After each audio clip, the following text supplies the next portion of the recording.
Welcome back to my channel.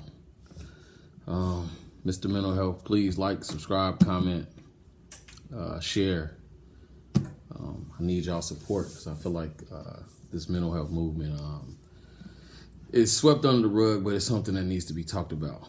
And I want to be the one that, to have my input or have some type of impact in, helping somebody feel like they could go actually to see a therapist or seek consultation or find a way to express how they feel. Today's topic will be how black men struggle with mental health. And I go back and forth to my notes, man. I told you I'm a scatterbrain, so I got to keep it where I can, go back to my notes. But black men and mental health and how we don't talk about mental health. We don't address it. We know it's there. You know what I mean? Because I think we recognize the areas we're deficient in, and sometimes we don't. But I think a lot of it has to do with stereotype. It has to do with the stigma, and the stereotype is basically like, I know everybody can attest to this, is that, men don't even like for directions, let alone to receive, let alone to cry out or yell out that they actually, I think I need some help, because then it's a sign of weakness. And of course, we always been taught to be strong for our families, for our kids, for our women, and to deal with society. So you were taught to bottle up those emotions and sweep it under the rug. And how do we break the stigma? That's the biggest question. How do we break this stigma, and how do we normalize being transparent, vulnerable, and open up to become better men in society, so we can become better fathers, better husbands, better friends, better communicators. Start with the lying, include myself. I fall in every category that I'm gonna say. I'm always point the finger right back at me, because I don't feel like I'm no different from anybody else. I still make mistakes, et cetera, et cetera. But how do we normalize this? How do we open up? And I want to talk about a place where men actually used to be able to go, and it was like therapy, and that's the barbershop. We used to have the barbershop on, whether you went Thursday night, Friday night, Saturday mornings, or Saturday. And that was it was like the mecca of everything. We talked about education, politics, women, sex, drugs, kids, current events. And that's been taken away through a lot of people you book through the Booksy app, or people do it out of their home to cut down on costs and barber fees, and whatever you want to call it. And I think that's a lot of that is missing, because it was an unwritten, rule with barbershop talk. It stayed in the barbershop, and we don't have that anymore. Like, I was just in the barbershop last Thursday, and some guys was in there completely transparent about wanting to get help, to seek consultation, to go talk to a therapist. But because of the stereotype, because of the stigma, or because of what may spill out, or who they could trust, like finding somebody is a whole nother topic. And that's the process that they don't want to go through. And every day it just piles up. And we was able to talk a little bit.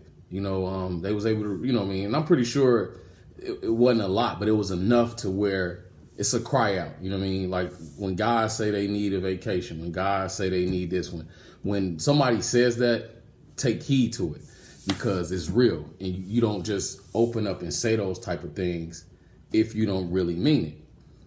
But back to this barbershop. The barbershop, man, gave you so much, and from a man's perspective, you know what I mean? And you wasn't judged, you got joked on, but in a respectful way, you know. And you revealed some stuff that you probably wouldn't reveal to, you know what I mean, your girl, your wife, you know, some other type of friends, you know what I mean? Because it was so, this is home, you know what I mean? Your barber is, you know what I mean? You see this dude once a week, he's family, you know what I mean? And he knows some stuff that most people don't know about you. And some of your friends that's in there, because y'all will come around the same time. Y'all will converse. Y'all may have drinks. Y'all may play Madden. Y'all may shoot pool. Y'all may play dominoes. It was the perfect environment for us. Now, that doesn't take away from actually having to go to therapy to speak about like the real stuff, but that got you through the week. You know what I mean? To go home and do X, Y, and Z. In my opinion, this is just my opinion. But what leads to the where it becomes an illness is you binge drink, you start smoking cigarettes, marijuana, prescriptions, pain relievers. It's a form to take away from the real problem, which is you and you needing to go help. Now, some may say, well, why you don't talk to the person that you live with? It's because some stuff you will prefer to deal with somebody, with a therapist. And a lot of times, like I said, back to finding the who. The who is who's the most relatable. Who a lot of times people are caught up on the physical, like, do you look like me? And when you talk, did you forget that before you became a therapist, you were actually a normal person? And you're still normal, but you had issues too, because, you know, everybody knows for you to become a therapist, then you have to go through therapy. For you to even finish school, you know what I mean? You got to seek consultation, and they tell you this. You have to have hours, et cetera, et cetera. And that's the biggest part that most African American men have right now.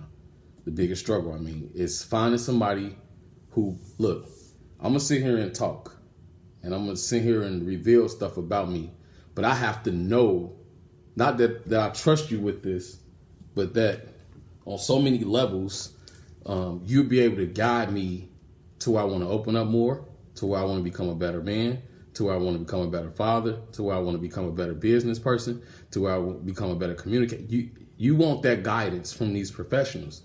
And, without that guidance, or if you feel where they're not listening or they're not getting what you're saying, then, you know, you start over. And that's the part where it could be a revolving door. And all you do is like, you know what, I'm done with it. Like, I'll just deal with it the best way I can. And the best way you can is not professionally. So all this stuff that happened to you at 6 years old, you're still struggling with this stuff as we speak.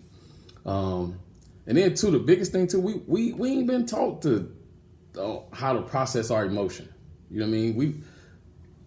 It creates you shutting down when you don't express these emotions.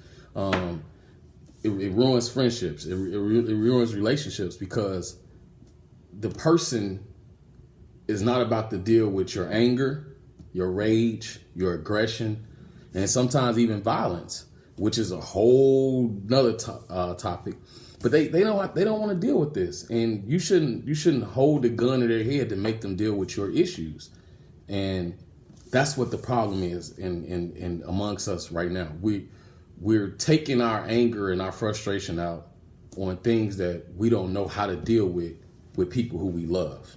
And that's what's hurting society. You know, when you hurt somebody of that magnitude, and sometimes you don't apologize, sometimes you make it seem like it's them when it's you, and it just tears the other person down, whether it's a family, friend. A lot of times it's more in relationships, because women, you know what I mean, women are, I'm gonna go off the record and say it on the record, off the record, but women are proven to be more loyal than men, and they will stand by you But how long is it? How much can they take before they're battered and they're not able to deal with your stuff? Now, they have their own stuff too, and that's a whole different topic. But this is about us, black men, seeking consultation. Or we need to get together and have these meetings. We can sign confidentialities, you know what I mean, to where you're not put out here in the streets or et cetera, where you can, you know what I mean? But something has to be done in our community so we can build us up to where we are better individuals out here in society. Strength still needs support. Like we're strong, you know what I mean? Because we deal with so much on a daily basis, but we are strong, but strength still needs support. You know what I mean? Bottom line. But we got to man up. We got to stop shielding our emotions. We shield our emotions and mistake it for like true masculinity. You know, we shielding that emotion, and you know what I mean. So we cover up. But what's the cover up? The cover up is still hurting us. You know, you still look in the mirror in the morning and you still got that same problem, and that's what we have to address. We need to come together and get together as men and talk about how can we build each other up so we can become better individuals in society. And the biggest thing about this is that the next dude shouldn't, or male brother, shouldn't be able to judge you because of something that happened to you that wasn't your fault. And the biggest quote ever in mental health is that, you know, it's not your fault what happened to you, but it's your responsibility to fix it. And we need to fix it together. And if we don't, then, you know, you're going to hear about more suicide rates, which is continually growing, more domestic violence, more anger, more aggression, your kids being volatile. It's so many things that's going to happen right now, especially with this pandemic, with you being kind of locked in the house with the same person, can't go nowhere. For real, you got to wear a mask all the time. You want to be free, but, you know what I mean, here nor there.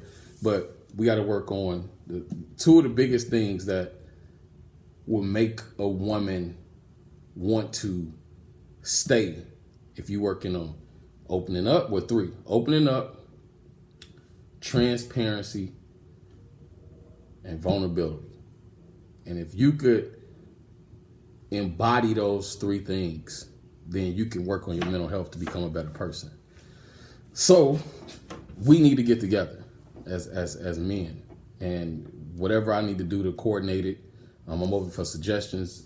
It could be a podcast. It could be we go back to the barbershop. We ain't even gotta be in there to get a haircut. You know what I mean? We could just go in there to converse, but it has to be. I'm open to ideas, but it has to happen. You know what I mean? Especially we're here in, you know, I'm in Huntsville, Alabama, so I have, you know, people who reach out to me that's going through some stuff. You know what I mean?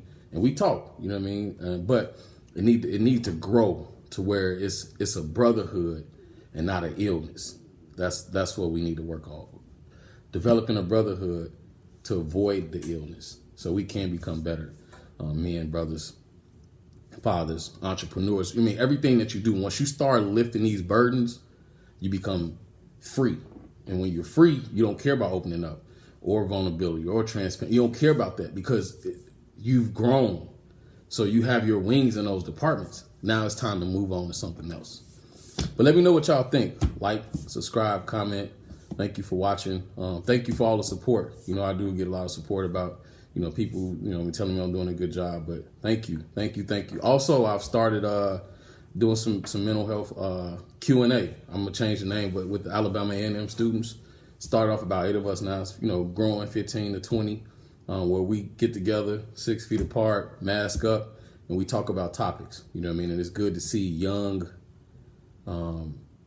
teens / young adults come together to discuss these type of issues. And they have a lot because they go through a lot because of us and our issues. But yeah, man, I'm trying to grow this thing. It needs to happen.